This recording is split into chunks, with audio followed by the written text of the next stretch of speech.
Howdy y'all, Fervent2 here, and Merry Christmas to you in this Christmas day!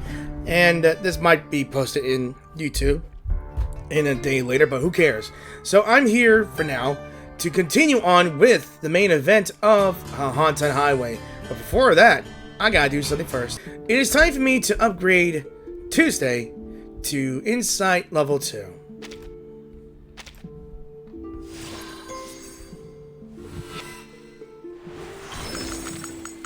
Oh, this sensation. It reminds me of the day I walked out of that red door. Right, so this is her actual, full Insight skin, I believe. And now we get to reveal what was she cradling in her arms? The baby. That is not a baby. And as you can tell from the picture, it's a pale alligator. From where we're at right now, I'll try to get as close to the end as possible. But we are in Chapter 11, Please Do Not Disturb. Not the best time for her cleanup. And I forgot that I used all my things, so... Alrighty then, so Part 11, Please Do Not Disturb. As most things in hotels.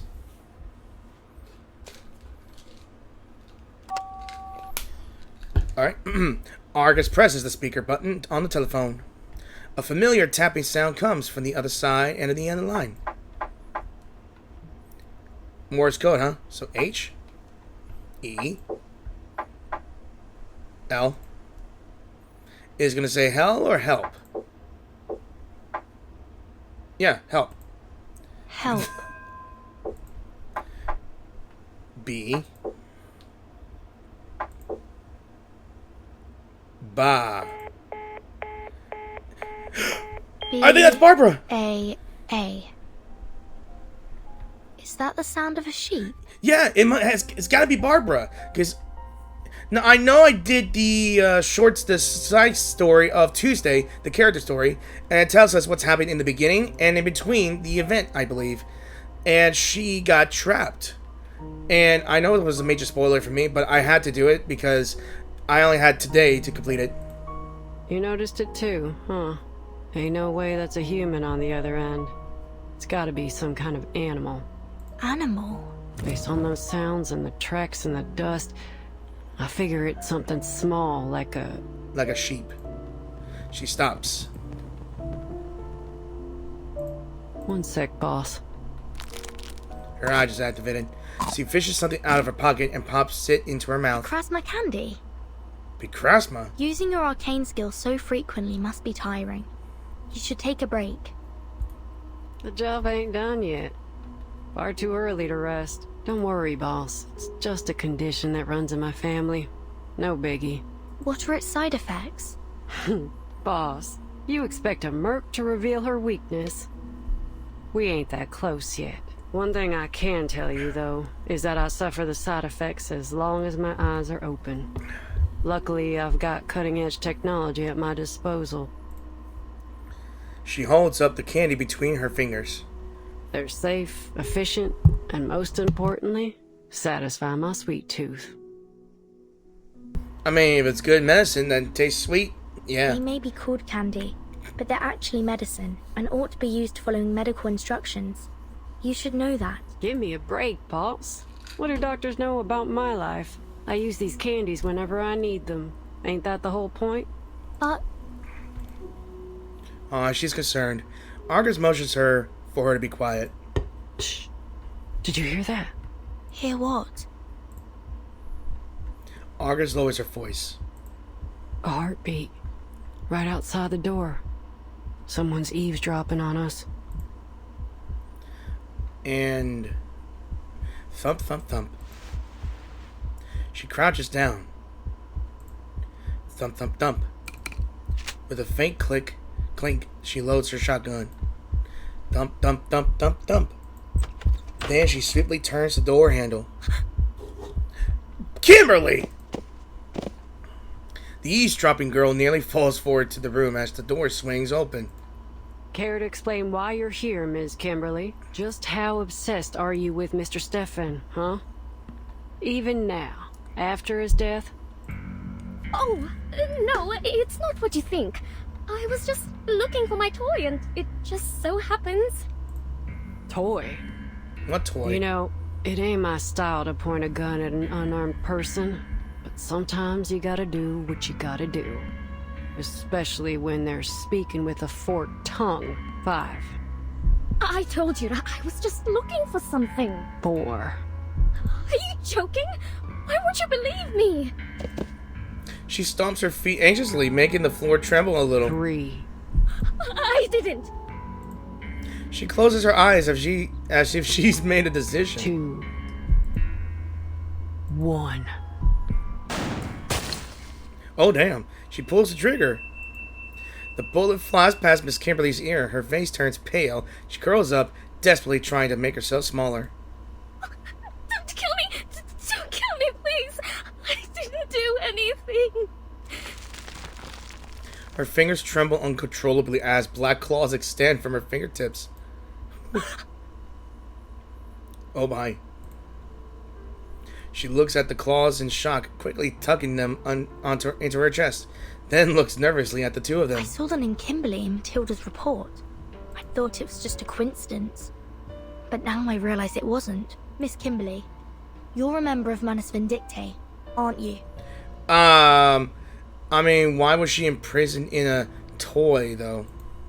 I swear, I didn't do anything wrong. All I did was follow my partner like the people in black told me to. Who's your partner? Just a random grunt. I'm hungry. All the time. So hungry. Oh, how I envy the likes of you. You can store your food in so many ways. You have enough bread and water in your barns to last an entire winter.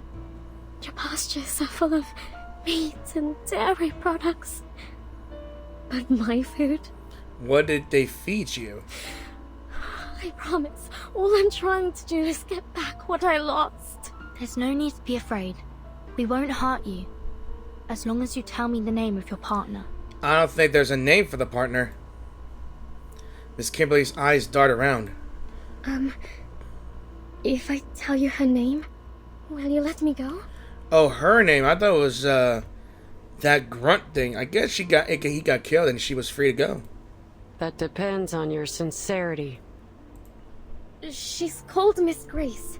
What's your purpose here? I don't know. Those people in black told me to follow Miss Grace's orders, but she hasn't asked me to do anything since we got here. She must be hiding something from me, but I couldn't care less. I just want to eat. She speaks earnestly, but her other hand pulls something out of her pocket. There she is.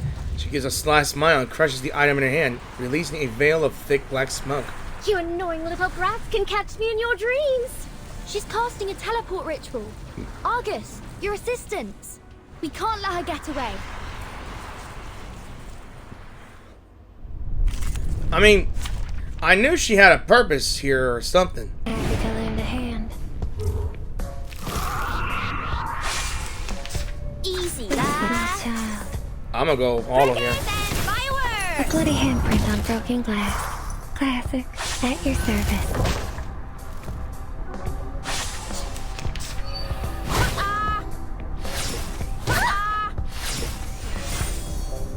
Copy that. Gather round. Thunder Talisman. Scientific questions. There we go, my double team jet. Perfect service. Just like always. Bang. In a final burst of smoke, Miss Kimberly vanishes. So in the end, she got away, huh? She disappeared fast. At least now we can draw some conclusions. Manus Vindictae has set their eyes on this motel. Under the name of the Order of Enlightenment, they used this place as a base and conducted some failed ritual experiments before they left. Manus Vindictae. I've heard of them. That infamous group of arcanists. She looks worried. If Kayla falls into their hands, things won't turn out well, will they? I think it's already too late for that. I wouldn't worry too much. They usually only target pure-blooded arcanists. Alright, that's a relief. Kayla's bloodline is 100% human. But why would Manus Vindictae choose to come here specifically? What are they trying to do? That's a good question.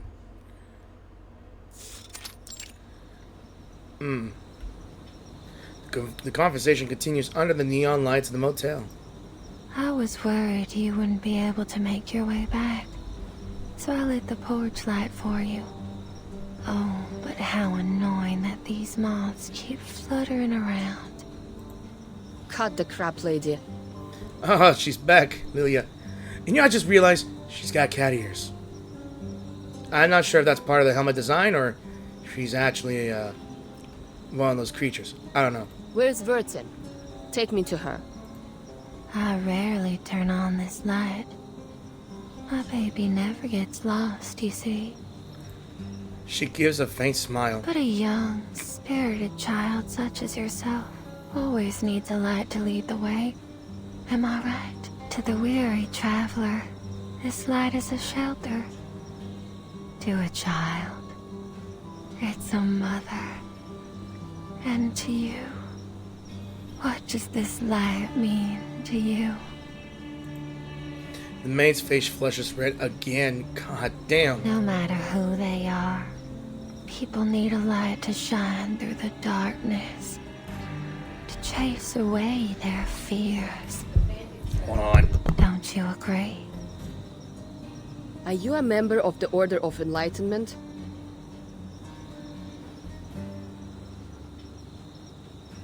Order of Enlightenment? Oh, you mean those troublesome guests? Guests. The maid ignores her question and continues talking to herself. I don't like them one bit. They've scribbled all over the place and made a mess of the rooms. They hurt my baby. Oh, my poor baby. Shh. Don't be scared. Everything's all right now. Where? Where? She gently comforts the child in her arms, patting the swollen cloth softly. Are they still here? No, maybe not. Oh, of course. They made an offer that I couldn't refuse. After all, What did they offer you? How much did they pay you? I don't think it's a matter of payment. oh, you are naive, my sweet child. There are countless things in this world that money can't buy.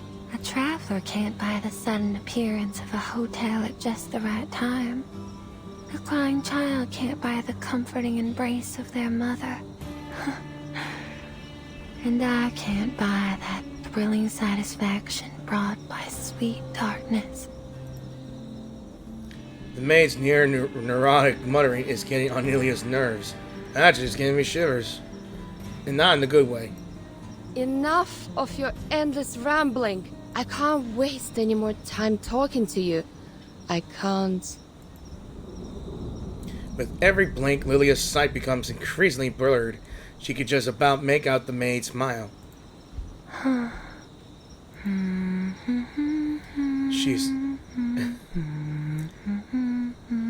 She's singing her to sleep. Oh, sorry. She gently soothes the dazed pilot. Sleep tight. Just leave everything to the adults. Yes. What a good child you are. Jesus.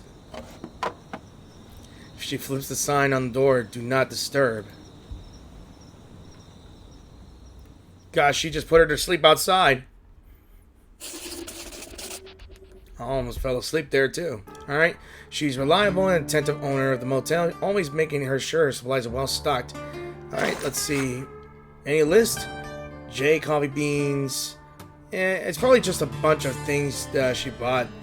Thanksgiving decorations and some all that stuff here. 1990, really? Alright. Alright, so we're doing The Girl and the Hound. Eyes forward, Argus. Don't look back. Alright. Part 12, The Girl and the Hound.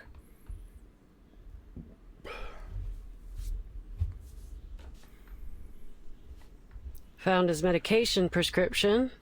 And, oh, Is this his notebook? She pulls a crumbled piece of paper from her pocket. Huh. Just as expected, boss. This motel ain't what it seems to be. Ain't no way that letter was written by Stefan. Take a look. The writing in this letter is delicate and slender, while the writing in this notebook is total chicken scratch. Even a blind person could tell they're written by two different people. Stefan didn't write the letter, so it's very likely that the person who sent it wasn't Stefan either. The maid suddenly comes to mind. And this? She picks up the stack of bound papers from the table. Ugh, I hate numbers. I'll leave this one to you, boss.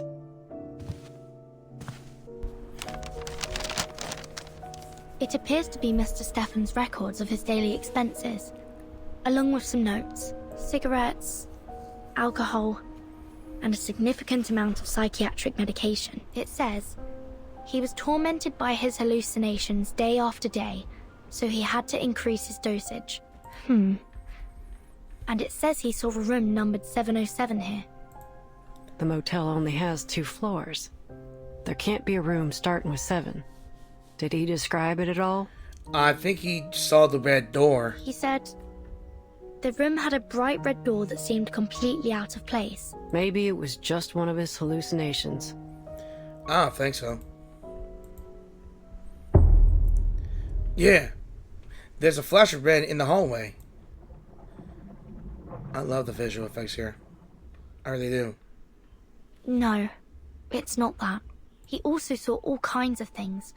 A pair of twins in the hallway, long hair hanging from the ceiling, and he saw Barbra, but assumed she was another hallucination. A small sheep's head is sketched on the paper. Look at her. It makes her look like it's some sort of creature from a nightmare. Sorry. I've just mixed up my words. She kind of looks like a... I just can't. It makes me laugh. This proves that Barbara's been to the motel, which means... Well, I'm sorry to say that I've never met an arcanist with the head of a sheep. I can help you ask around if you... Why did she lie to me? Argus interrupts her thoughts.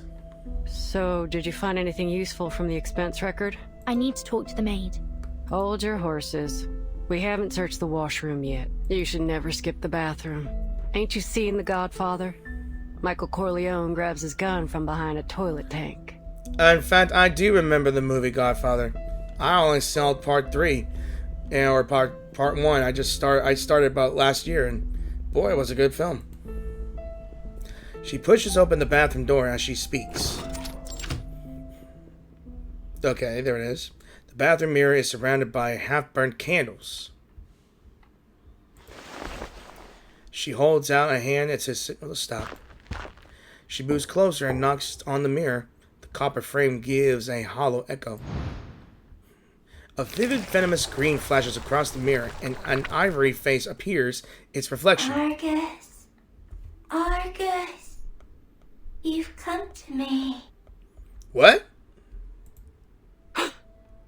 Do you know her? Argus doesn't respond. Her eyes are locked on the mirror, as if lost in a daze. Argus.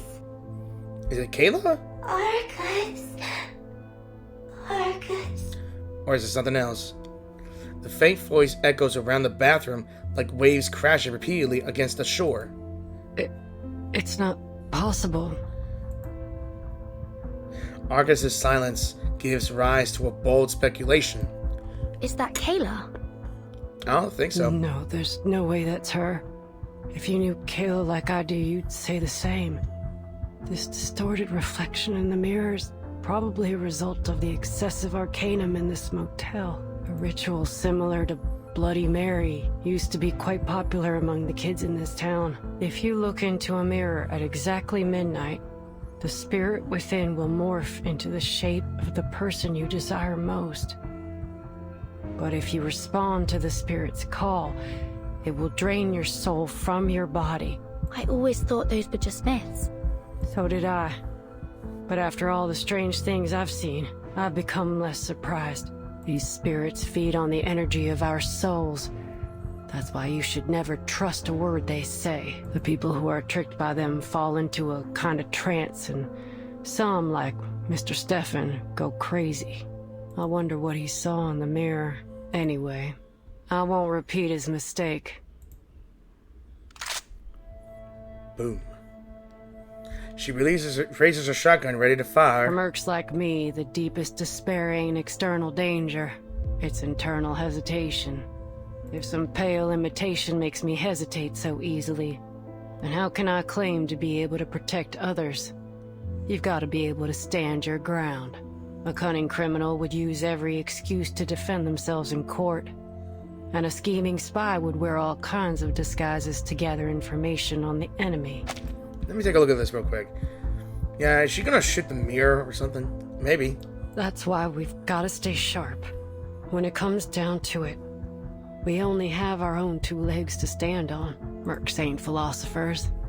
Once a merc starts pondering morals, justice, and ethics, they're digging their own grave. For a merc, the mission objective is the only thing that matters. Overthinking don't bring nothing but disaster and destruction. That's why it won't fool me. Her gaze is steady. Memories flash by, distant and playful. I can even laughing and running in those grassy fields. I can even Folks on the ranch adored little Kayla.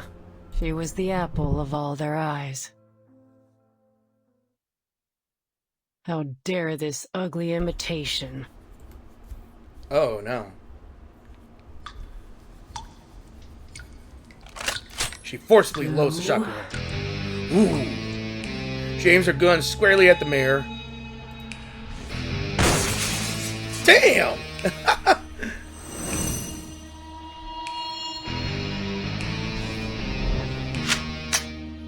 Here's my response. Ooh.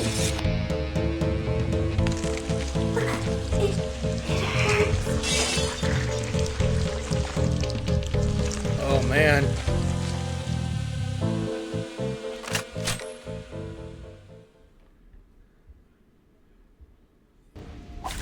Party in the sky and on the air. Alright, let me take a look at you real quick. Yeah, someone's reflection. That's a good name for an enemy. I admire your courage. Take off. Sharp fangs. Are you a rational member? Stars light the way.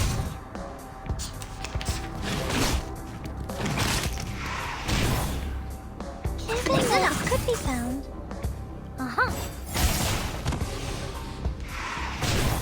Sending down signals from above. And divide.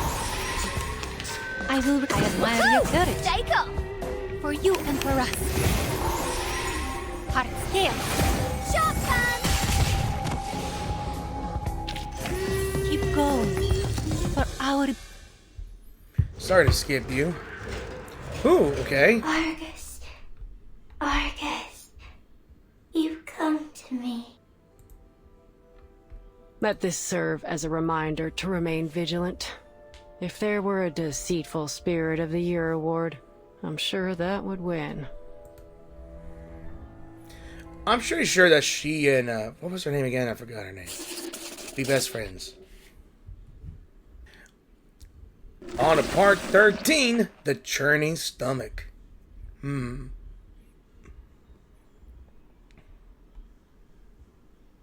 Stefan Garcia, a Xeno captain, 36 years old. For unknown reasons, likely connected to Manus Vindictae, he moved into this motel. He attempted to make contact with Xeno several times, all of which failed.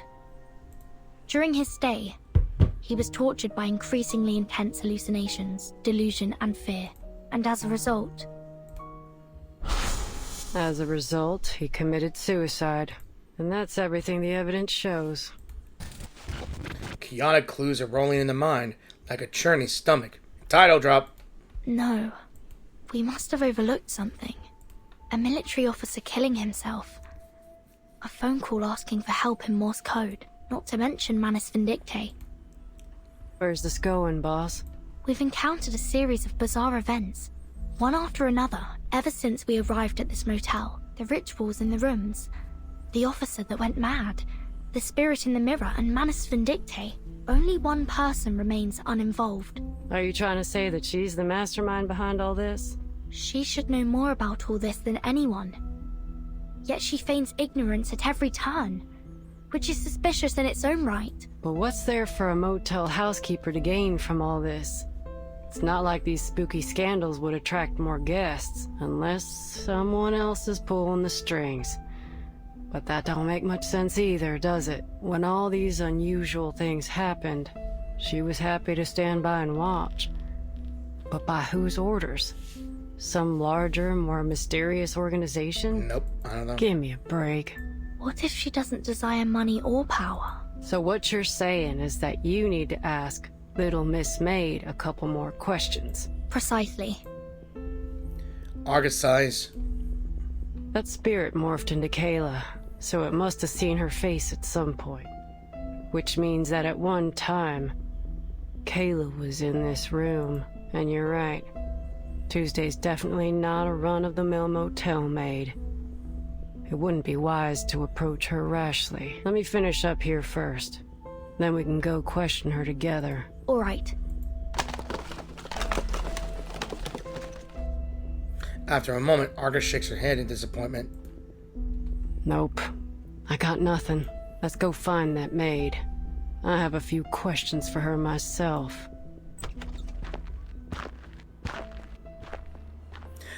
Where'd the body go? She makes her way across the room and opens the door. She freezes. Where'd the body go? That's what I said! The corpse that had been lying in the hallway has vanished, leaving only a pool of blood on the floor. Ain't no signs of dragon neither. Who and how? And the telephone rings again. The ringing echoes through the doorway.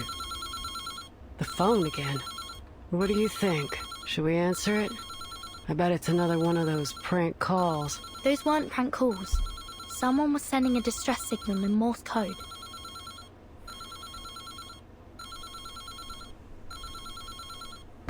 She picks up the receiver and presses the speaker button. Could you tell me what year it is now?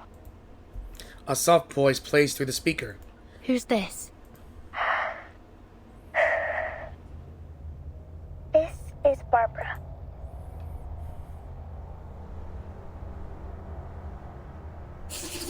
Yeah, we finally found her.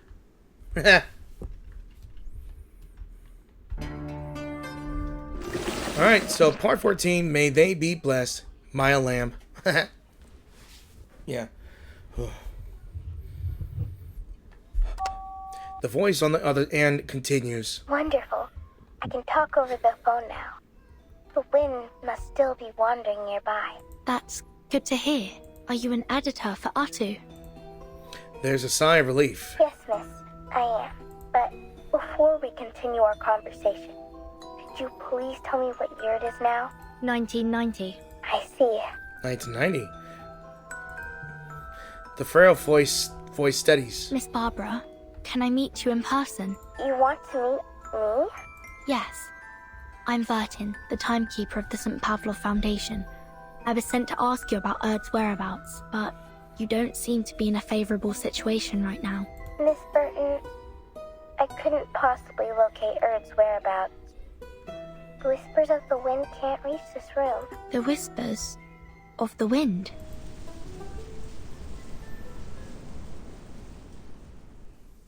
Yes, it's a special form of communication. Right. Well, is there anything I can do to help you rebuild this line of communication? Let me first explain the situation to you. Here are a few things I'm certain of. First, this isn't an ordinary motel. It possesses some kind of supernatural life force. Before checking in, I interviewed some of the residents nearby. They all mentioned eerie rumors centered around the motel these past few months. Yes, we've encountered some bizarre events here, like real-life urban legends. Second, I'm not trapped in a red room. This room is in the same motel as yours. What's different is that it blocks all forms of communication. I couldn't get the room to open, and my voice didn't reach through the phone. That wasn't until a gunshot broke this intangible restraint. This small room contracted violently, and now I can communicate with the outside world. That must have been when Argus shot her shotgun on the mirror. At first, I thought it was an earthquake, but the contracted space soon returned to normal. Earthquakes can't do that, can they? Before this happened, were you using spiders to communicate with the world outside? Yes, I was. As luck would have it, there are many spiders here. Thanks to the prevalence of spiders in urban legends, I assume. They can hear the sound of pages being turned from the other end of the telephone. There's some paranoia about spiders living in hair. It originated in a sermon from 13th century England. A woman was always late to Mass because she spent too much time styling her hair. Eventually, a devil attached itself to her hair in the form of a spider. Yes, they delivered messages for me in their own peculiar way. Being completely isolated from the outside world greatly unsettled me. It reminded me of that terrible phenomenon. She takes a few light breaths. Fortunately, that wasn't the case. But you're still trapped in that room, right? Yes, the door's gone. I can't get out from the inside. How did you get in there in the first place? Or rather, who brought you into that room? Well, who else could it be? The maid named Tuesday. Just as I expected. Wait. The mercenary cuts in. You're the driver who left me on the road, right? I remember your voice. Yeah, it's me. I actually changed my mind and turned back to get you, but you were gone by the time I arrived. I guess that's when you came to this motel, right? Yes. Tuesday saw me and invited me here. Oh. Did you want to ask me something? Have you seen a girl of about 5'3" here, in a white dress, curly chestnut-colored hair, green eyes, small hands? I may have seen her. When I first arrived, I saw a girl who matched your description coming down the hallway. She was carrying an empty basket. I presumed that she'd been shopping in the town nearby. If I recall correctly, she didn't check out. Thank you. She slumps her shoulders and the light in her eye dims. She says no more. How can we find this room? It's just in the hallway, number 707. Look for a door covered in red. Whoop! Beep. Looks like the phone got disconnected. Yep, it just got... I think the motel got controlled again. So Barbara's in that room that Stefan saw. Number 707. I'm going to find it. What about you? Heading into town for Kayla? After a brief silence, Argus speaks. I did notice a weird spot in the hallway earlier. The maid's footprints were going back and forth like there was an entrance there, but I didn't see no signs of a door. She scratches her head with the barrel of her shotgun again, really. I wouldn't be surprised if you died by your own gun one day. Yeah, she thought in my mind. That'd be a memorable way to go. Dumbass way to go, that's what I think. All right. Enough kidding around. She perks up. Our little Miss Maid tried so very hard to hide Barbra from us, but I guess the lamb's out of the bag now. Huh. Yes, it's all crystal clear now. Let's go. Hold up a sec, boss. She bites her lip. Do you have any candies? I'm running on fumes here, and I ain't got no way to replenish my stash. Asking for help seems very difficult for her. She pulls a few pieces of candy from her pocket and places them in Argus's palm. Us and Barbara will be out of here soon, and you'll find some candy and Kyla in town.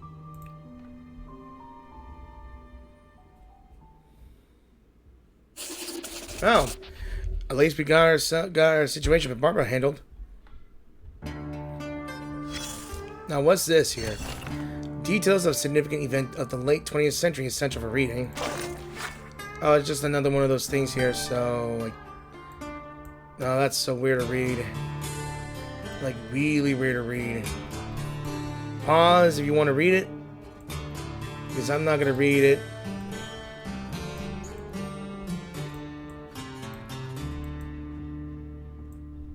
Much. Alright. On to part 15. And we are going to be in the red room. Dial the number and service swiftly follows. A good motel should offer nothing less.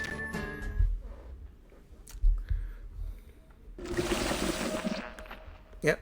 The front desk call.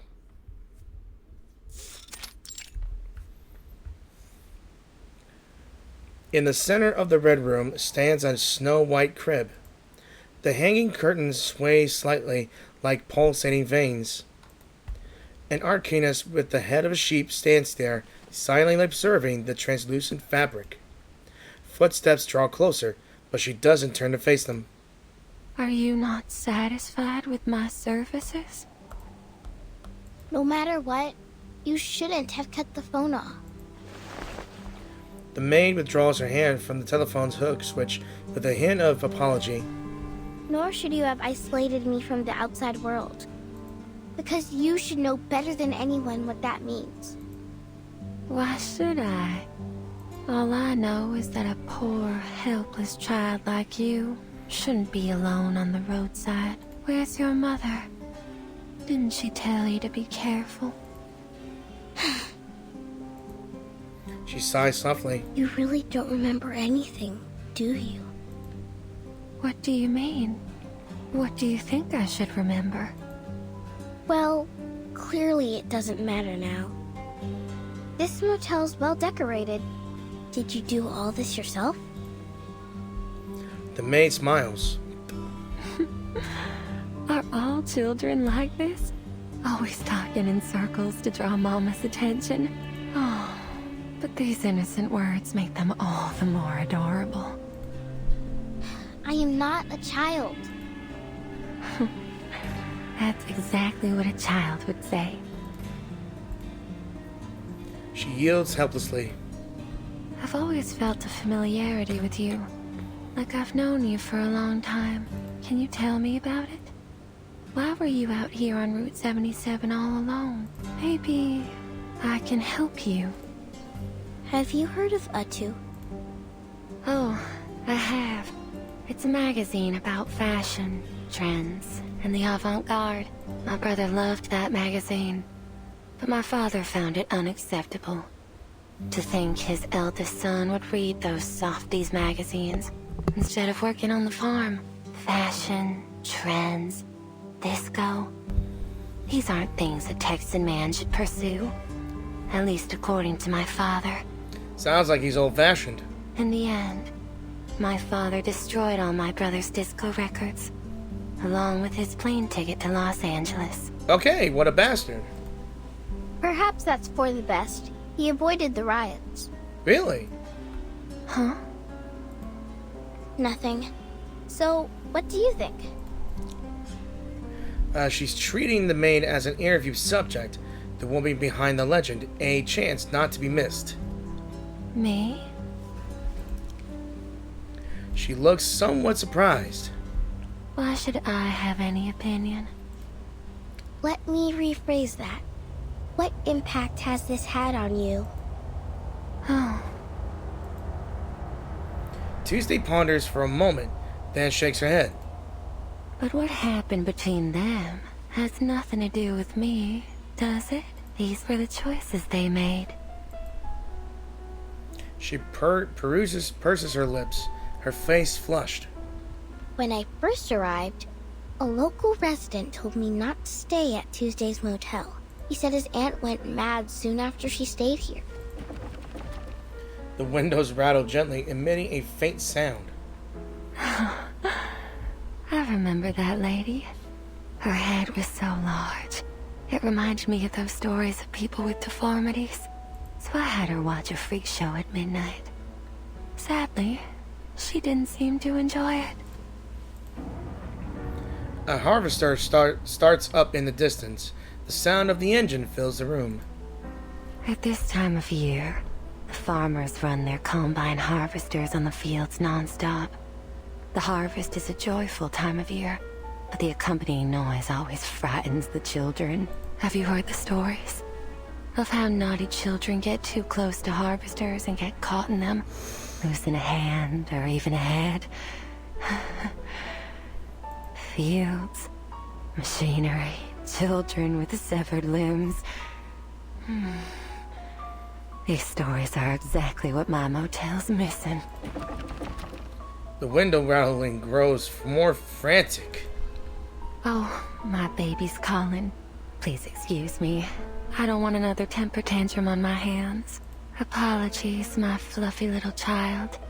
I look forward to our next conversation. Talking to you always brings me inspiration, but the motel's been too busy lately. It's starting to get on my nerves. The maid speaks slowly, her face flushed again. Her cough is weak, like a sickly child's. Oh, see, this is what I mean. How could I bear to send you out on your own? You'll stay right here in this cozy little room until you're fully recovered. I don't need this special treatment of yours. Staying here won't cure my illness. Just get some sleep. You'll come to your senses after a good rest. I'll see you soon. The maid lightly steps out of the room. Barbra watches as the door vanishes. Yeah, that would freak me out.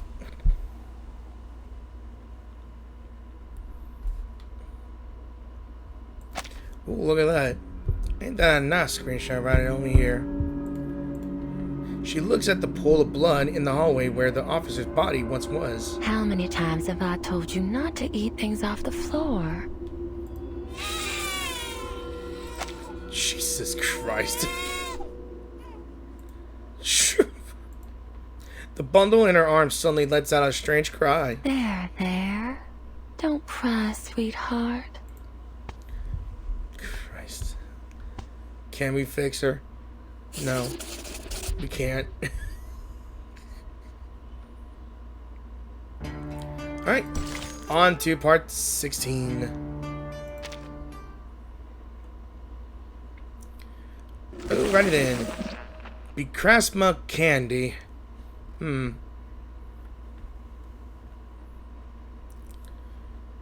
Is this the spot? Sure is shooting. The hallway looks identical to any other. Look. These footprints. They're less than 10 minutes old. But where's the door to room 707? I can sense some energy fluctuations nearby. But they're definitely not from arcane skills. She presses her palm against the wall. What else could produce such intense energy? Oh, can I help you with something?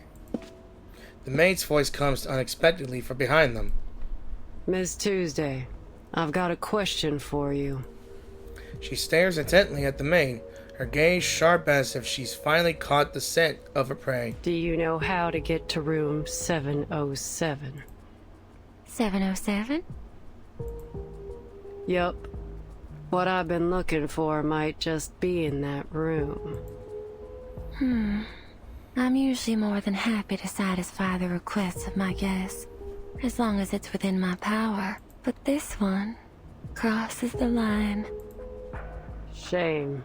Looks like negotiations are over, and thence we came forth to see again the stars. After a brief moment, a glimmer of emerald light reunites in her eye. Using arcane skills so frequently is bad for your eyes. Didn't your family ever tell you that? Her voice carries genuine concern. So you knew what we were doing all along. Of course. You weren't exactly subtle in your actions. What did you expect? But you've reached your limit now. 3. What's that supposed to mean? 2. Screw this. Your mind games won't work on me. 1.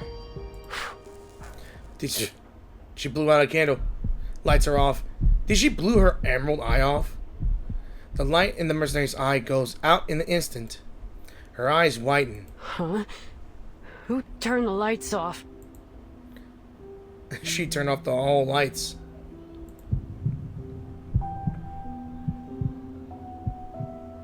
The hallway lights are as bright as ever. The lights are still on, dear. Argus doesn't respond. She pulls the becrasped candy from her pocket. Her hands tremble slightly, causing it to slip from her grasp and fall to the floor with a clack. She picks it up and places it back in Argus's hand. You rely far too much on Picrasma candy. It can't solve all your problems. She tosses the candy into her mouth and shoos it along with the dust from the floor. Jeez. They usually work wonders for me. Well, 5-second rule, I guess. Just one candy restores 50% of my vision. But in my line of work, 50% is never enough. That's why I take 2. I need my vision to be at least 100%.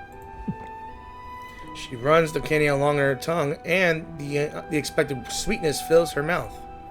That'll do the job most of the time. But sometimes I've got an extremely challenging task. That's when I eat a 3rd candy. At that point, it's getting extremely dangerous. She pops another candy into her mouth. I should be able to see now. No miracle occurs. Her eyes remain still, like a night sky with no stars. Should I take more? Absolutely not. The large amount of candy you've eaten is exactly why your eyes have failed you. And in such a crucial moment, no less. Excess leads to destruction. This is true for all things. You do well to learn your limits. What? I also had to be careful not to frighten those children too much. The maid seems to relive some fond memories, a satisfied look on her pale face.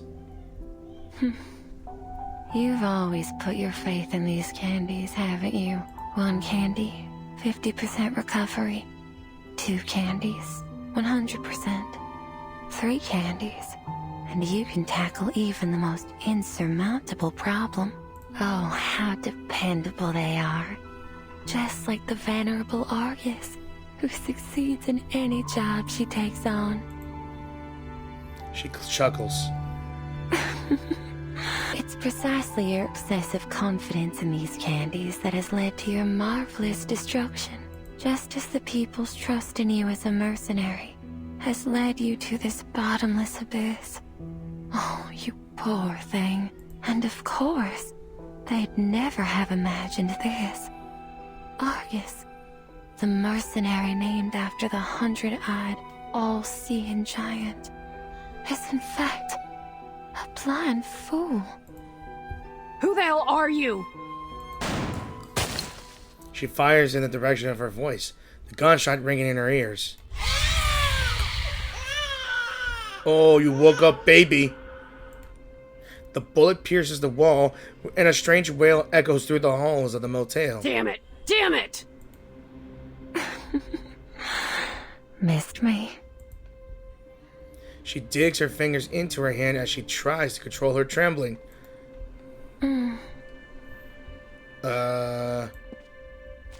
She steps forward, pushing her chest against the barrel of the shotgun. There you go. Now there's no way you can miss. But do you have the guts to pull the trigger? She tilts her head slightly, smiling. The decision's yours to make. But once I'm dead, you'll never find room 707. Barbra, Kayla. Everything you're looking for is all in that room, isn't it? Don't you dare say her name with that filthy mouth! But why? Miss Kayla's such a lovely guest. I very much enjoyed her company. The maid looks at the mercenary's face with interest as it twists in rage. Enough. You and I need to have a serious talk. Oh, there's no need for that. Actually, my baby's eager to meet you. Is it now? Your baby. She looks at the bundle of swaddling cloth in the maid's arms. Yes. In fact, the baby is the master of this motel. She holds out the bundle. I think the two of you ought to meet each other first. Here, hold it. Get that thing away from me. I have no thing about creepy babies. She places it in her arms. The bundle is much lighter than she expected. Not the weight of the child. This is... She sees the carpet beneath her feet transform into a quagmire. Tuesday stands on top of the mud, smiling at her. Vertin! Vertin! The mercenary's shouts are dulled. It's as if she's been plunged underwater. She hears hurried footsteps approaching from the distance and feels the once light bundle become as heavy as lead. Something engulfs her ankles, pulling her down into a world of endless darkness. Let go of it, Vertin! An emerald flame struggles to light up, and the mercenary, lying on the ground, tightly grabs her hand. I ain't letting our deal end this way. Not while I draw breath. Argus! The maid presses her foot against Argus's fingers and steps down. Argus screams in pain. Don't you interrupt them. There's no need to worry, Miss Vertin. I've done this countless times. Now, allow me to peer into your dreams. Yeah, we're getting to the climax of the whole thing. Ain't it? Well... The funny thing is, I do have family over while I'm recording this, so I'm gonna step off the recording for a bit and I'll be right back in a few minutes or a few hours. Alright, looks like we're on chapter 7 again, and it looks like Argus is down for the count. So, let's move on. Alright, part 17, the puddle on the road. The sounds of the world fade into total silence, and when she opens her eyes again, there is nothing but darkness. Where am I? A cool drop of water falls on her nose. Is that rain? I can catch anything with a toss. Oh god, no. The ring. Oh no, not the memories. Vertin, that's why you gathered us here, right? You shouldn't be here. You understand what we desire most, right, Vertin? The falling rain surrounds them. The children watch curiously. Vertin, we made it, right? But why is it still raining? Don't be such a baby, Isabella. Haven't you seen rain before? The children reach out as they try to catch the raindrops in their hands. No! Are you afraid of children? Or rain? A familiar voice echoes in the darkness. No, I'm not afraid of them. Rain is common. It's always falling somewhere in the world. It's merely an ordinary weather phenomenon. The maid snaps her fingers. The raindrops halt, and then start to flow upward. This is the kind of rain you're afraid of, isn't it? I've never seen rain fall upwards. Is this some creation of your imagination? Still, I don't see why you'd be afraid of rain falling in reverse. Would you care to enlighten me, dear child? Miss Tuesday, please. Stop trying to get in my head and tell me where Argus is. The maid ignores her and steps closer. Before I met you, I never thought that a person without fear could exist in the world. I've never once guessed someone's fear incorrectly either. You really are something else. You didn't guess incorrectly. These reversed raindrops have brought utter chaos to the world, pulverizing people under the crushing wheel of time. You should be thankful you've never seen it. But it can't stop us anymore, because the umbrella's here. She opens the umbrella. At least now, when the storm comes. I can hold up the umbrella and protect my companions, and although this ability has come too late for some, we still have a future to protect. Why are you so obsessed with people's fears? Your hands have been trembling with excitement this whole time. The maid claps her hands under her chin, her face flushed like a blooming flower. So I wasn't wrong at all. Why waste your time with that mercenary? She may look tough, but she's hollow inside. Have you ever eaten a macadamia nut? Crack the hard shell, and you'll find the delicious center. Who could resist the soft texture and rich flavor of fear? Miss Tuesday, this has to end. You are the one pulling the strings here, aren't you?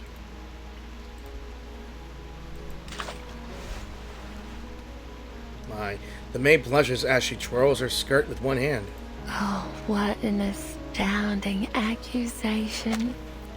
Again, I don't know why you're gorgeous, even though you're not right in the mind.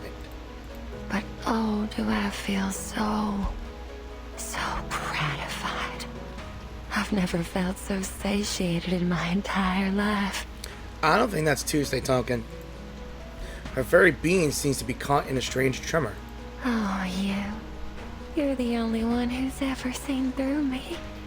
How exhilarating. However, your accusation missed the mark. She stretches out her hands. They look especially pure under this rain. You see my hands? They're immaculate. Never once tainted by a single drop of blood. I take great pride in it. You see, I barely do anything to make people's fears arise. Her hands tremble with excitement again. I would never injure anyone. Fear created through physical harm is its crudest and most base form. What I crave is the fear that lingers in their hearts forever. The maid's cheeks flush a faint pink. The kind of fear that, even years later, when they recount their experiences here to their friends and families, a seed of fear is planted in the listeners' hearts. I instill fear in my guests, and they become my beloved children. In the rain, her fingers tremble uncontrollably, and a beautiful smile spreads across her wet face. Where is she? Where's Argus? Well, I suppose she's experiencing her own fears right now. Under that hard mercenary exterior, she's tormented by them. Can you imagine that? Sorry, Miss Tuesday, but I'm not interested in this vile obsession of yours. The one with the umbrella walks deeper into the darkness.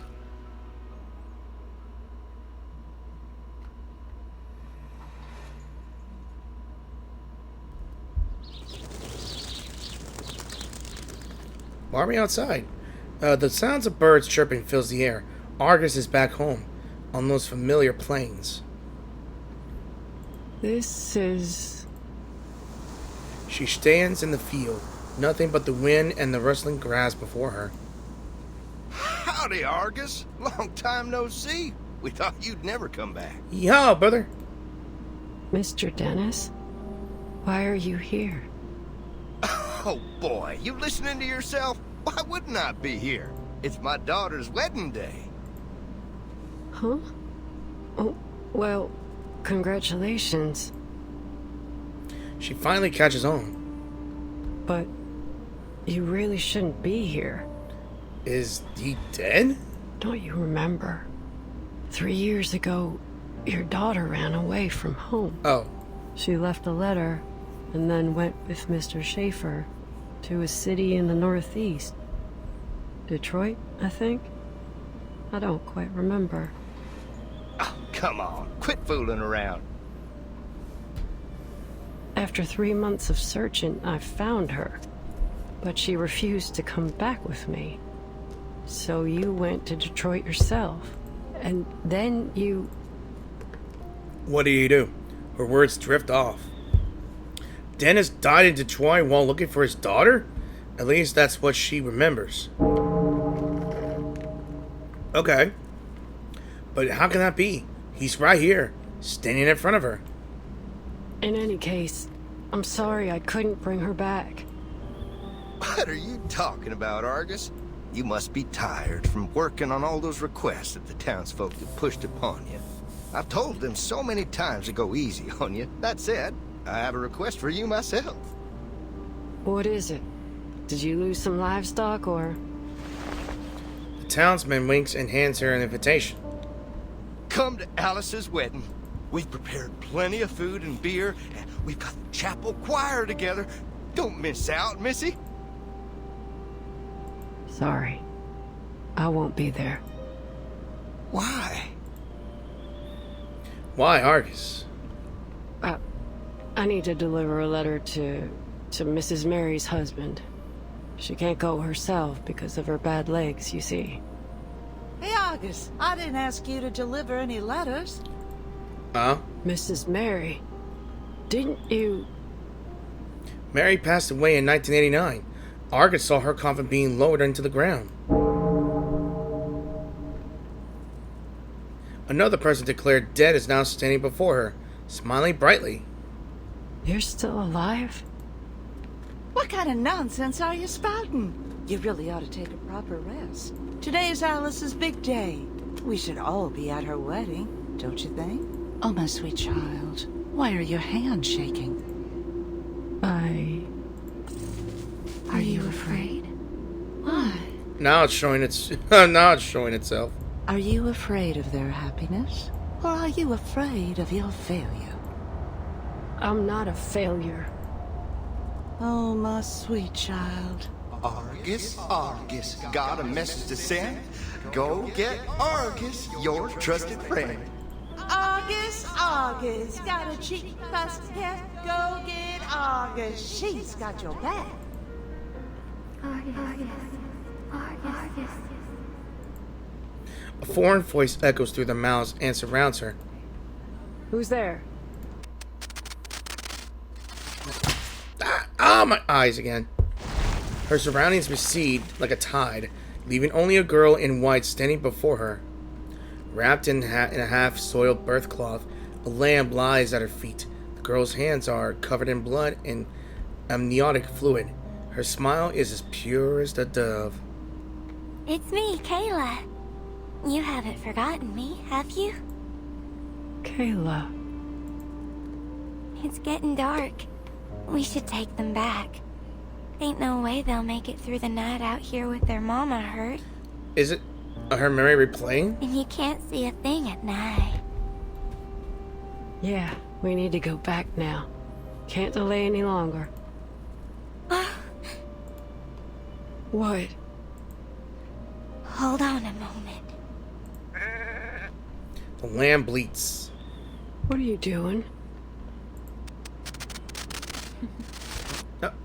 There. Is that his Tuesday? She kneels down and gently strokes the lamb's neck. The lamb bows its head and licks her fingertips. They're still wet from the amniotic fluid. Kayla smiles and tightens her grip around the lamb's neck. It lets out a piercing cry, sending a distant flock of birds into the air. What the hell? The cry becomes weaker, more strangled, and then silent as the life is squeezed out of its body. Isn't it better to die a quick death than end up in the belly of a wolf? You've got no right to make that decision. No living thing is born to simply die. It could have stood up. It could have survived. The girl gets up, gets to her feet. We can go now. No, don't go. This is getting insane. Crazy. The girl smiles as the long grass rustles against her flowing skirt in the breeze. Oh, you've reminded me there are 2 problems left unsolved. Those 2. Over there. Argus looks into the distance. Dennis and Mary are standing and smiling at her. Oh God, I can't imagine that. That's just creepy in itself. Kill them. It would only take 2 bullets. 3 seconds max. What the hell? As long as they're alive, they'll come after you just as hard as you hunt the targets of your missions. I'm sure you know that better than I do. Why should I kill them? Do you need a reason? Just do as we've always done. I say, and you do. No need to think about it. Isn't that what you pride yourself on? A mindless tool that blindly follows orders. That's all a mercenary needs to be. Isn't that the so-called value of a mercenary that you always talk about? No, it ain't true. What's with the hesitation anyway? It's not like you give a damn about other people's lives. The only reason you can't bring yourself to kill them is because you enjoy how they always praise you and depend on you. You ain't Kayla. Seriously? Are you saying I'm a fraud just because I don't meet your expectations of what I'm supposed to be?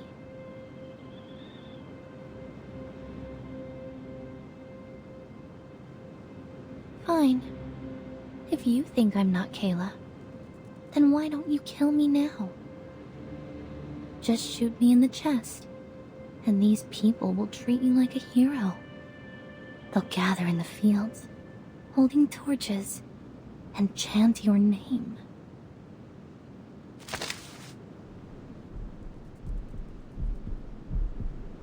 Argus, Argus, she's spineless. Argus, Argus, she's...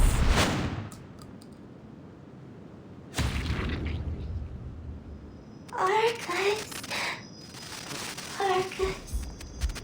The deepest despairing external danger. If there were a deceitful spirit eternal habitation, we only have our own 2 legs to stand on. Alright. Okay, sorry I'm back. I just got called in for no reason.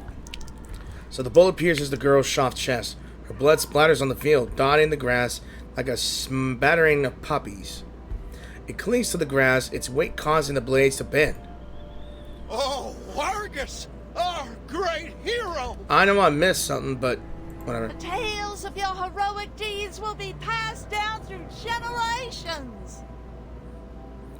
She ain't Kayla. Of course she caught on. Now, you're lying to yourself again. Of course she's Kayla. It's not possible. Do I need to show you the bullet through her heart for you to believe it, Bonehead? Damn it! She loads the bullet into the chamber with a crisp click. Don't pull the trigger! An unexpected voice comes from beside her. Virgin? How did she get all the way out here? Where did she come from? Calm down, Argus. Remember, what you see isn't real. You're still inside the motel. At least for now. Oh, here comes another little lady. Excellent timing. Come join the party.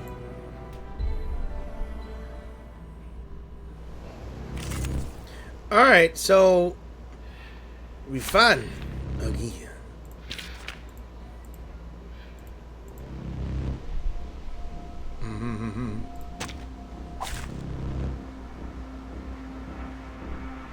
This trial is mine to judge. Just like real diamonds. Find some cacti. Yeah, what you... I'm glad to be of service, my lady. I'll just wait. Listen. Bravo! Pay for thy sins with thy blood. Yeah, I know they act like critters, but I want to know what you all call poisonous cowboy. Alright. You can go ahead and I'm further... glad to be of service, my lady. Sadly, these are campfires. Just as I would.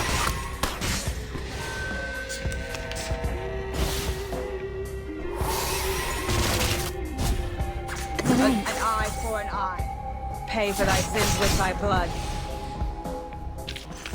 Now, to divide the spoils. Alright. Or should I say, a reason. Alright, I'm gonna let this play out. I'm here to get you out. So that wasn't Kayla. Nope, an illusion. She lets out a long sigh of relief. Couldn't ask for better news than that, really. No, it wasn't. Let's get out of here. She reaches out her hand in an invitation. Okay. Argus reaches out. She feels like something abominable is chasing after her.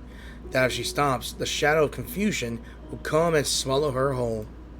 And this hand is her only salvation, her escape from this labyrinth. So she grasps it tightly.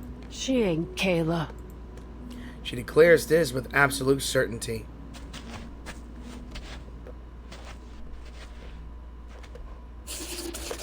Okay.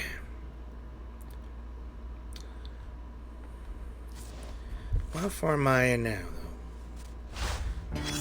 though? Ooh, okay, what else is this? When an interview opportunity presents itself, a professional journalist always grabs it with both hands. So this is a review, so Tuesday's interview, huh? So this is literally all about her interview by Barbra, basically. Not sure if I'm gonna... It's not that long, though. That's good enough in itself. Oh, rather than...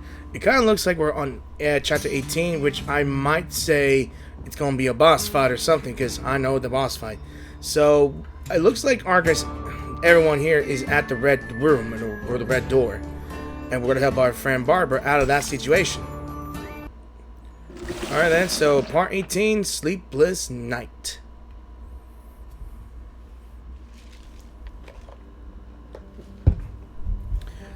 The motel hallway is as quiet as ever.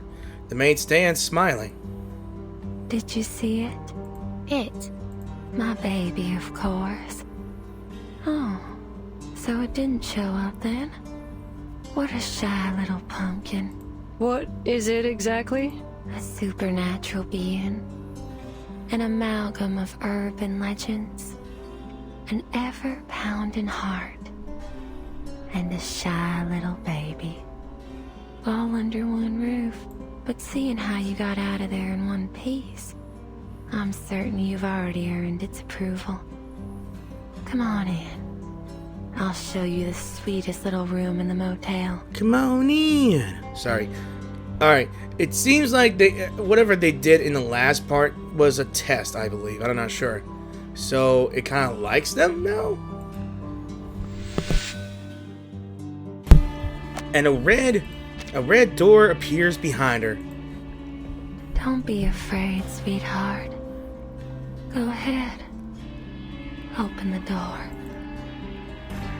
The door remains motionless. Open it. Now. Yes, ma'am. The mercenary says nothing. She silently wipes the barrel of her gun. She fires 2 shots at the red door. The entire motel trembles violently. That'll do it. Before she can reload, the ground starts to shake beneath her feet, and a deafening sound reverberates through the hallway. The maid's eyes widen in surprise. Why didn't I think of that?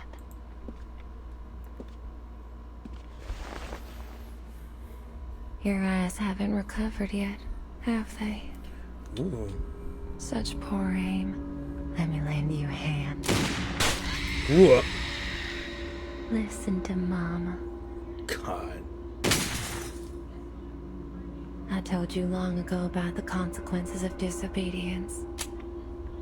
Oh, it's out of bullets. Could you help me reload? Gosh, she's so lovingly creepy. I love her. Oh, my sweet child. Can you see it? This is the beauty of fear. What? Watch out! Please, come in, my dear guest. She is You'll unfazed. find what you seek inside. Literally unfazed by all that. God. What in the hell are we gonna fight? Alright, this is the balance mode. That means you already are in a place where we're supposed to fight and all that stuff. So, I'm gonna need a healer. So, Barbara, I apologize for that, but We make an ideal team. there you go. All right, let's see what we have to deal with.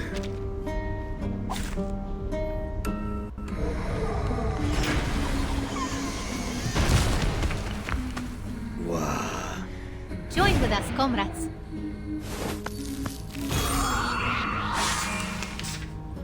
Alright, so... Oh my god. That is almost terrifyingly to see.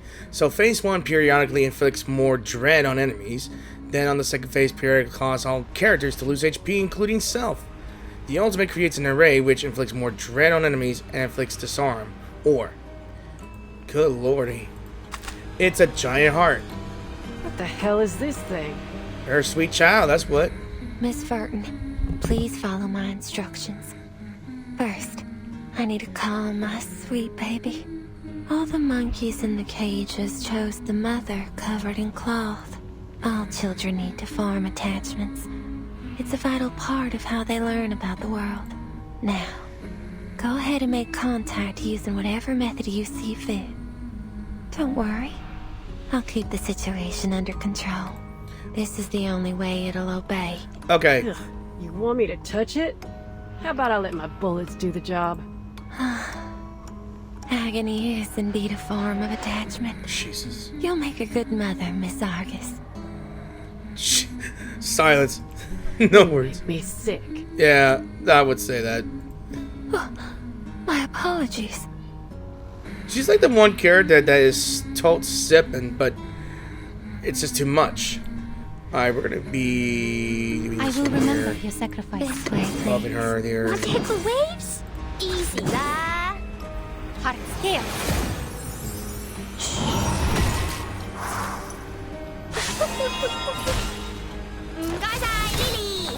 Alright, so right now we're probably in the first phase.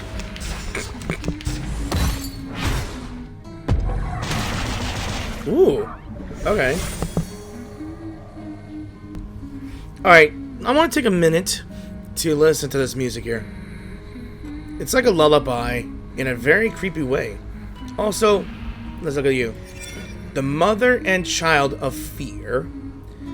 I guess the heart outside is the mother and then the inside is the child. Okay, so you got noises in the bed, ominous red door, glares in the corner. Christ. You have extreme mental and reality defense. Okay. So, let's go with this for now. Ready, dear. This way, please. We're gonna double that.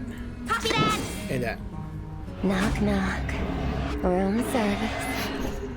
I actually wanted to show y'all this was Miss Tuesday's Ultimate. You're waking. Thunder Talisman, scientific version. It's gonna take a little long, I know that for sure. Wow, okay. Horror Story Night, that's a good, I guess, section name then. So we're gonna upgrade you.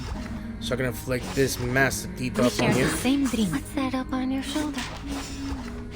Crew, There you gather go. round. To a brighter future for everyone.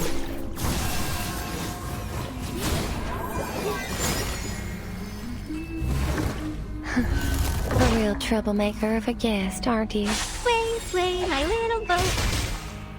Yeah, this is not gonna be great, in all honesty.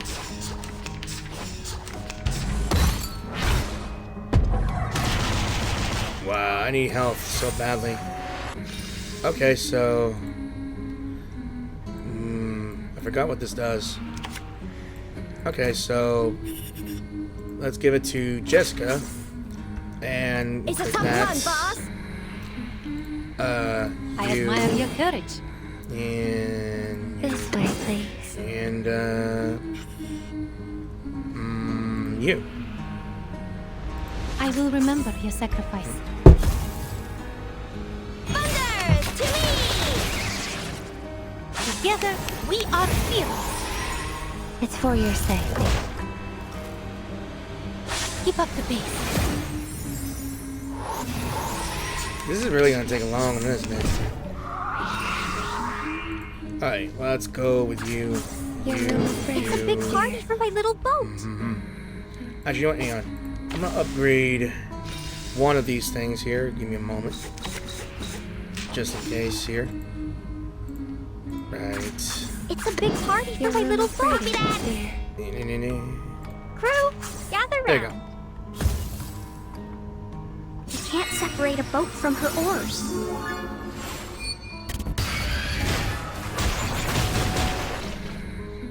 Knock, knock. We're getting close to the second phase. Ooh. Alright, second phase. It's crying in pain. Go wrap my baby in your warm embrace and put it out of its agony. Unbearable pain, it says. The child cries out in fear as we enter dread each round. Quickly soothe its pain. Oh no. Alright. Whoa! That's an ultimate. Woohoo! So that was his ultimate. Alright. Okay. We need... Oh, I don't have enough. So what is this? Let's go with that. You.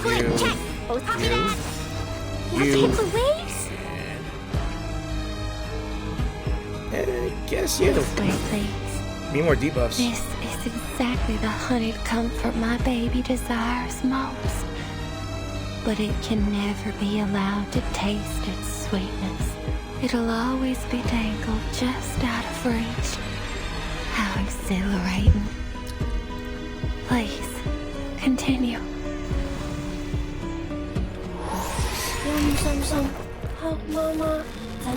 I'm glad I brought this character in.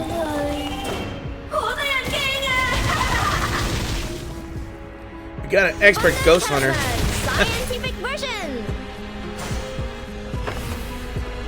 It's just skipping stones.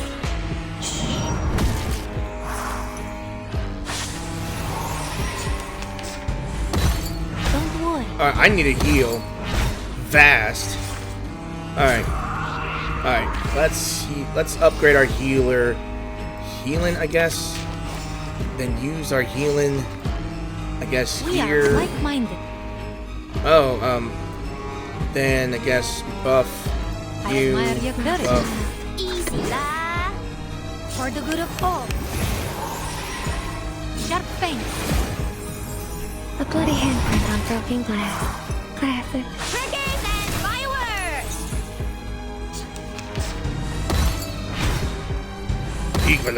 Equal the soup. It's got full moxie.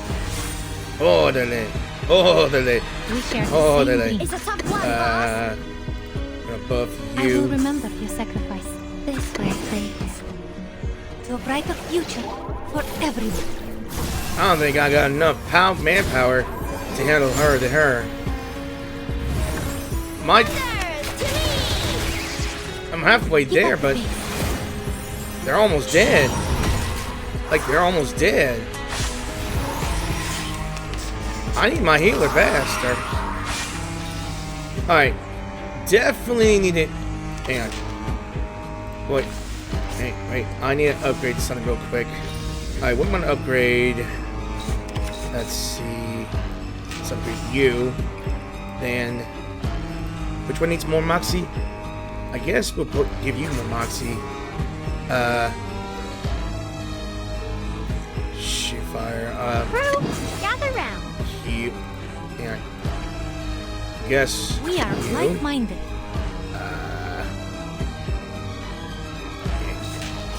Want to hit the waves? Might as well. Come on in, water's fine. Together, we are fearless. There we go.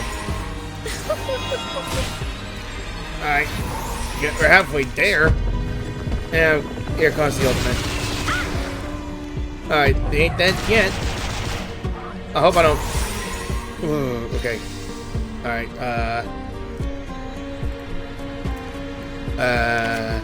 yeah. Let's. I think we're good with the precast, so I guess you. It's a big party for my little boat. I ain't got enough. Oh, I don't have heals. Room service.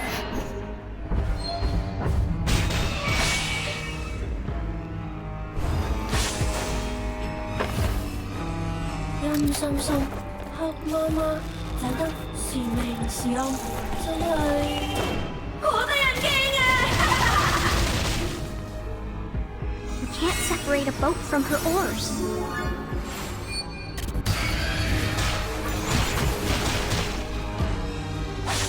Damn. Come on, heal faster, please. Whoa! At least my Jessica's health. At least Jessica's still alive. Yeah, they're all still alive in here. Alright, I want to switch. Let me see. Ride the rolling wings. Alright.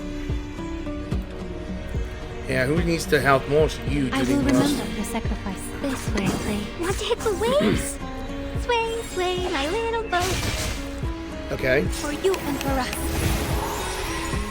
A bloody handprint on broken glass. Classic. It's just skipping stones. Alright, we're almost there. Oh, why you're almost dead? Well, Jessica's dead. Oh wait, she's not. Oh yeah, she's dead now. Oh my god, no. Well, that's bad. Really bad. Alright, let's increase our buff a bit. We share the same dream. Okay. Alright, who do I buff here? Let's give it to you. I will remember your sacrifice. You. It's a fun one, boss. To a brighter future for everyone. May I lost Jessica, but she did her part. Poison was well good. Hot scale. Come on. Talisman. Scientific Ooh, vision. yes! Did we make it? I think we made it. I think we made it. I can inflict intoxicating pain upon it, which is precisely why I became its mother. If you hadn't explained this earlier, I might have mistaken this for some kind of monster training show. Look, it's calmed down. My sweet, obedient baby. You deserve a reward. It fell asleep. You may proceed now. Aw. Yay! Did I win? In the end, we'll travel to a place with blankets of green and towering trees. A place I've only seen in dreams. Jessica, your sacrifice Like this has one. not been in vain. You did well. Yeah.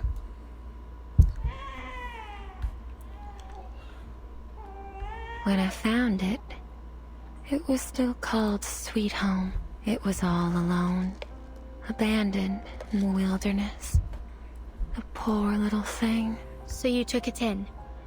Some unknown, growing arcane consciousness that takes the form of a motel, yet somehow also exists as a baby. Yes. The maid bends down and picks up the swaddled baby from the crib. There. But it seriously impacted the lives of the locals. Oh, Miss Vertin. They chose to come here of their own volition. I never forced them to stay. But after leaving, some of them went mad or even committed suicide. Well, they made those decisions themselves. Now is not the time to dwell on such trivial matters, Miss Vertin. Haven't you been searching for Miss Barbra? She points to the open door. Don't get any bright ideas, maid. Her eye shines emerald again as she presses the barrel of a shotgun against Tuesday's back. If Vertin gets so much as a scratch, I'll blast your chest open, along with your baby. Go inside, boss. I'll keep an eye on her.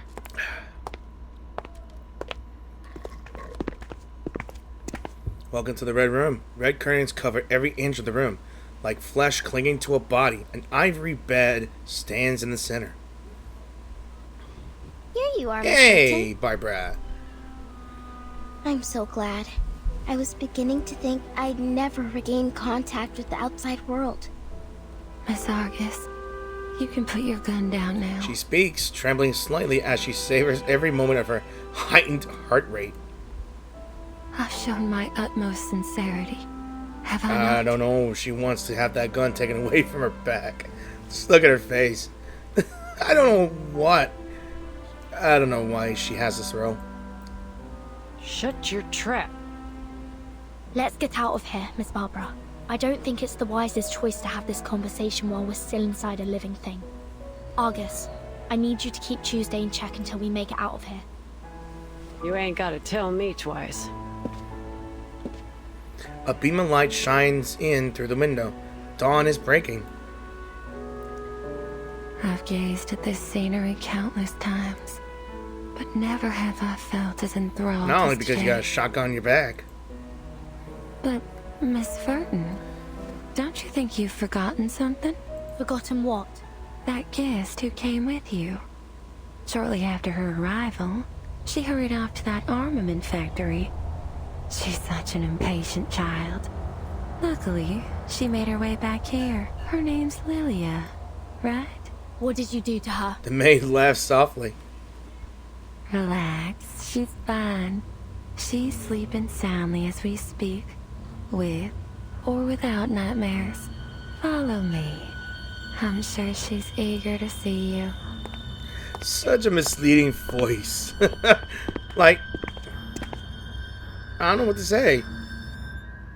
This is the room. Open it. The maid finds the key to her key ring, puts it in the lock, and turns it.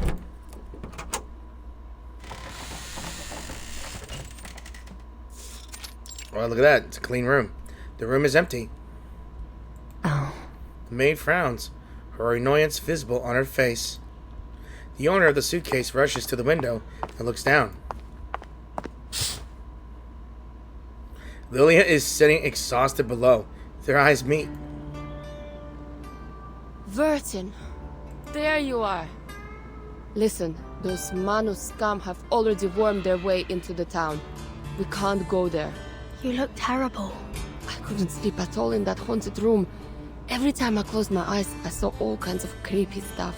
Can you come down here, Capitan? Talking like this hurts my neck. Okay. Was she in her suitcase?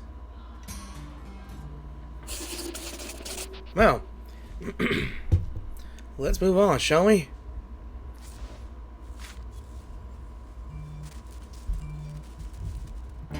Alright, that was a long fight here. So, let's go on ahead and gone into the wind. Alright. Gone with the wind. Alright, part 19, Gone in the Wind. No, honestly, I almost said Gone with the Wind. Alright. What's going on? Outside the motel, the rising dawn paints the earth in deep orange. Lilia looks confused as they approach. Are you okay, Capitan? I'm fine. I have good news and bad news. Don't bother with the order. Just lay it on me. The good news is, we found Barbara. The bad news is we've got a new problem. This motel is the manifestation of a living consciousness that constantly generates urban legends and spreads fear. It might turn into a supernatural. I think it's already in the form of Miss Tuesday. But hey, I want to see that. We can't let it grow here unchecked. We need the help of the Foundation to keep it under control. Boss, my job here is done. I'm heading into town for Kayla. She looks off into the distance. Oh, and I promised the young fella that I'd help him find his mother. I've got to go now. How do I pay your fee? Fee? She laughs heartily. We're friends, Vertin. I don't need Well, no the best payment is, you're going to be my roster. She says her goodbyes and sets off on the road ahead.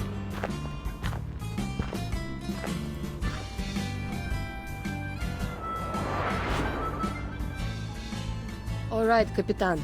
Any progress on finding Erd? I think that's the bad news. The little sheep's ears twitch. That's why you came looking for me, right? I'll ask the wind for you. It's the least I can do. She closes her eyes. Did she doze off? The gentle breeze caresses her ears, like an invisible thread being woven between them. I'm listening. Oh, I heard it. The answer. She opens her eyes.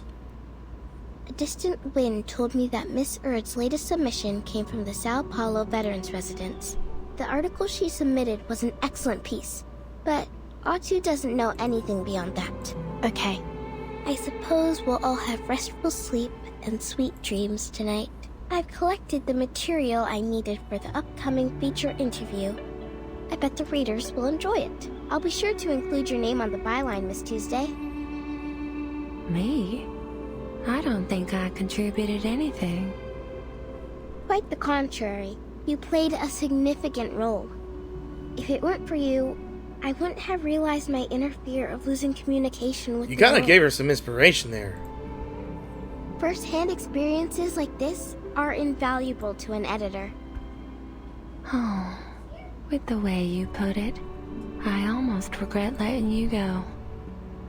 I won't be returning. The interview's over. And she moves on. She closes her little red notebook.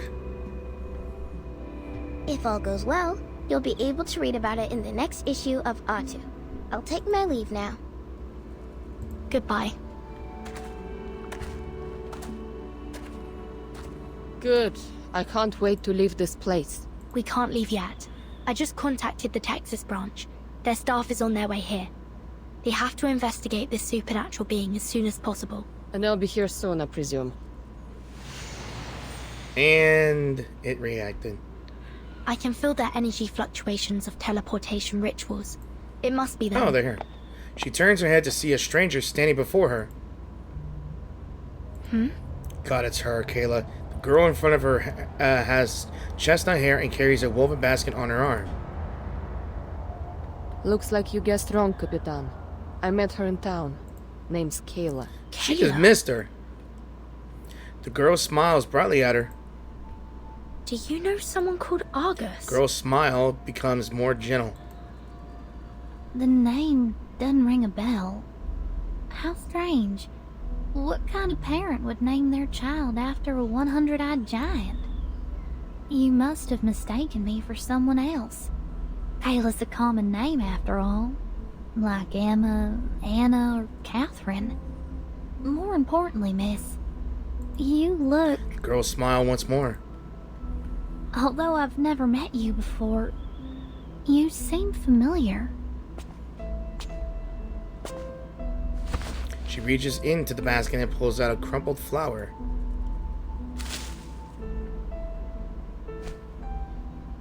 A pale moth lands on petal, gently fluttering its wings, its scales shimmering in the morning light. I hope you have a wonderful day. Thank you. The girl tucks the flower under her arm. Are you a guest at this motel? The girl nods.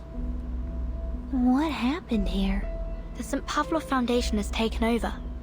I suggest you find alternative accommodation, given the dangerous incidents that have occurred here.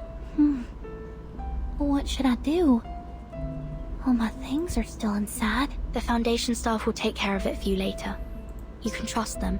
Can't I just go and get my things now? I would advise you to wait until the Foundation staff arrive. Oh, I can look after myself. No need to worry about me, miss. The girl winks and pushes open the motel door, promptly disappearing from their view. That girl. Lilia breaks her long silence. What about her? Never mind. It's probably nothing. The light from a teleportation disc flickers nearby. Apologies for our delayed arrival, Miss Vertin. We'd been unable to locate the motel until about 10 minutes ago. It's as if something was deliberately interfering with our sense of direction. While the Foundation staff is busy assessing the situation, a faint sound echoes from the depths of the motel. Oh. The door suddenly swings open, and a pale, trash-covered corpse is thrown out of it. I wonder who it is. Once again, it insisted on eating garbage off the floor. Is every child this stubborn? It's Stefan, a Xeno officer. Stefan. Sounds familiar. The staff member flips through his records, quickly finding the information he's looking for.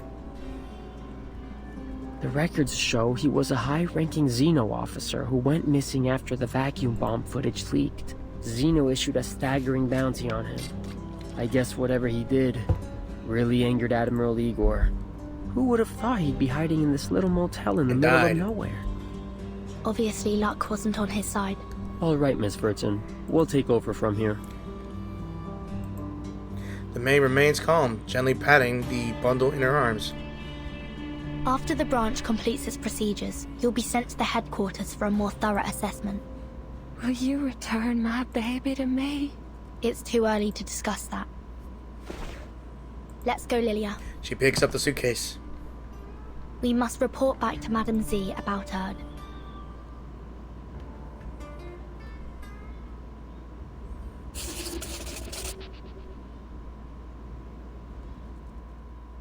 Alright, we got 2 more things here then. Let's check them out. So, a song drifting through the countless night's dreams. So, this is supposed to be the lyrics here. Looks like a lullaby, to be honest. Yeah, a lullaby. Then this one looks... For hostesses, cleanliness is next to godliness. It's a hygiene guide, huh? Right. I guess, oh boy. I think she's talking about her baby's eating habits here. Alright, on to this one. Alrighty then, so part 1020. Gone are the old days. Hope I said it right.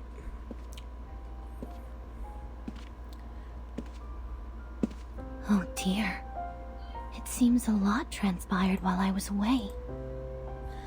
After a moment's thought, she dials a number on her phone. A few weeks later, the call is answered. Miss Grace! I thought you'd forgotten So she's me. Grace to Miss Carolee. I've been exposed. As expected, the voice on the other end is restless. Kimberly, care to tell me what happened in this motel? There's blood and brains splattered in the hallway. Who died and how? It was that Xeno madman. He shot himself in the head. But I still haven't managed to destroy the ritual sigils under his head. And I couldn't find the... She sighs. Now that our base of operations has been exposed, we'll have to take away everything related to the ritual and leave. The Foundation's rats will thoroughly search this place soon. The last thing I need right now is to deal with them. There's a brief and unusual silence on the other end of the line.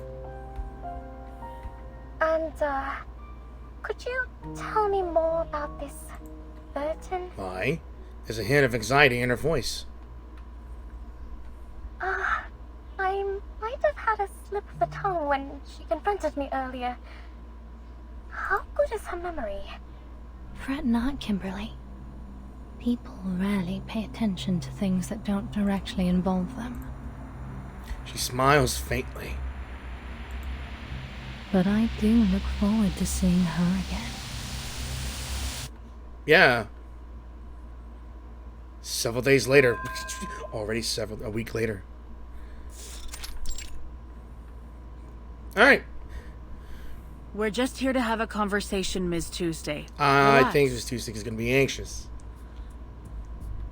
I found it in the wilderness.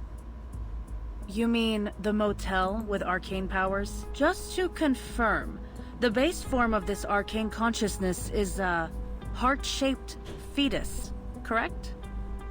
Yes. It's about as intelligent as a 1-year-old human, and it lacks the ability to deliberately plan or cause the incidents in the motel. Meanwhile, it sees you as its mother, displaying remarkable trust and dependence on you. Therefore, we believe you were a major contributor to these incidents, or rather, the one who pulled the strings. You may not have acted with evil intent, but your actions have caused many residents in Chisos to suffer mental breakdowns. They were seeking some form of relief from their mental anguish, which provided the perfect opportunity for the Manus to entrench themselves so deeply in this town. Isn't that so, Miss Tuesday? Well, I've never been to that town. And even if it is, as you say, they made their choices, didn't they? I see.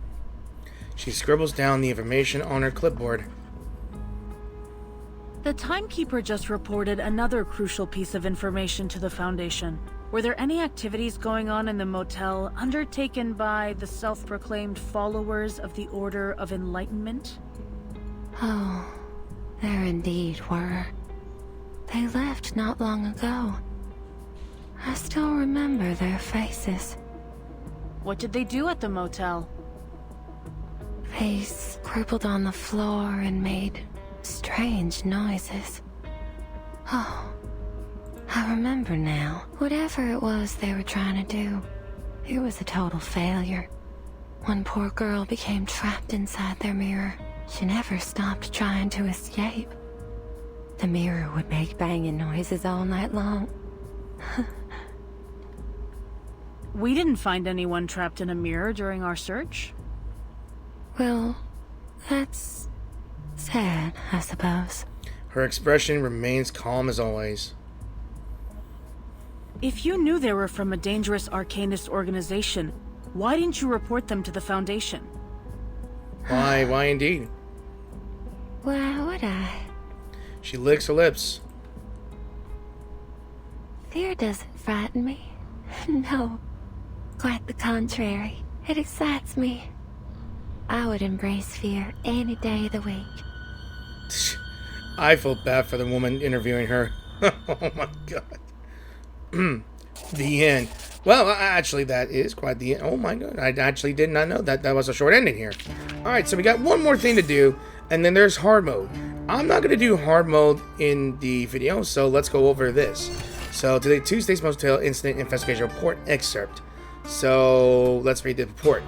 Alright, so subject of supervision. Alright, I'm going to slowly go over this, and you guys read it if you want. It's really good lore if you want. Maybe so. Yeah. Now that's over, I can finally get back to gathering information on the urban legends around here. So every day, a certain amount of urban legend material will refresh. Gathering it will help Barbra piece together stories. Okay, so I guess it's some interview here. Heading all the way out here from the city, trying to dig up some dirt on the Badlands. You want to hear these stories? Hey, girlie, listen up. Some of those rumors are true. You ever heard of about that old town where everyone had a nervous breakdown? Scared out of their wits by birds, shadows, and God knows what? And about those drivers who stayed out at that motel, running for their lives at the crack of dawn, pedal to the metal? They're my friends, my clients, my favorite bar owner. How could I not believe them? What we did what we could to spread the word. We wanted to get this thing covered in a small article in the Southern Voices. That's exactly how these stories get around, see? Okay, so fresh urban legend material. Let me take a look. So tap here to view the first legend. Alright, so tap here to see urban legend materials. People who have told stories, all kinds of details about urban legends. I wonder how the story will unfold. So tap here to add keywords to shape the story to determine its direction. I'm not sure what it is. So, buddy, I heard this wild story at a disco party. A woman who was driving home alone at night when a radio started broadcasting news of a local kidnapping. Just then, her phone rang. At the same time, in her rearview mirror, she notices a car rapidly speeding towards her. Should I keep driving or pull over? Yeah, keep it that, right? Does she keep driving or pulls over? I would say, I'm not sure. Is it keep driving or pull over? Can it? The woman was understandably spooked. There was no way she'd answer her phone in a situation like this. The car behind her was clearly after her, and she had to focus on driving to make sure her hands wouldn't shake the steering wheel. This will reset any selected story points that come after this. I'm not really sure, to be honest. Should we slow down? We can't swerve or speed up. I don't know, honestly. I think this is just making some, Alright, I'm just gonna test this out here. I'm gonna say swerve. Driver kept chasing her. That woman, thinking the driver was harassing her, got angry and she started to teach him a lesson. She began swerving. Let's see if we can do that one. Alright, the driver was tailing her closely, just as she feared. Frightened, the woman floored it, tried to shake off the car.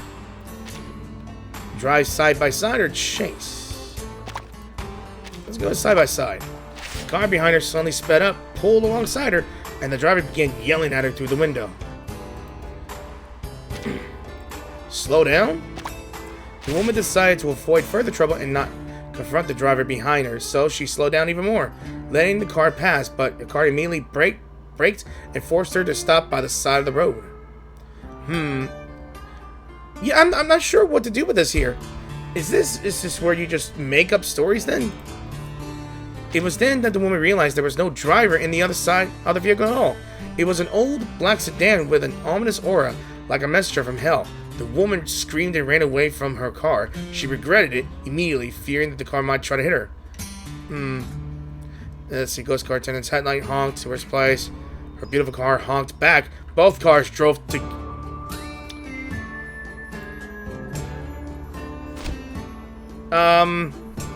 Classic urban legend, though exaggerated and embellished, it retains an original charm, worth noting down.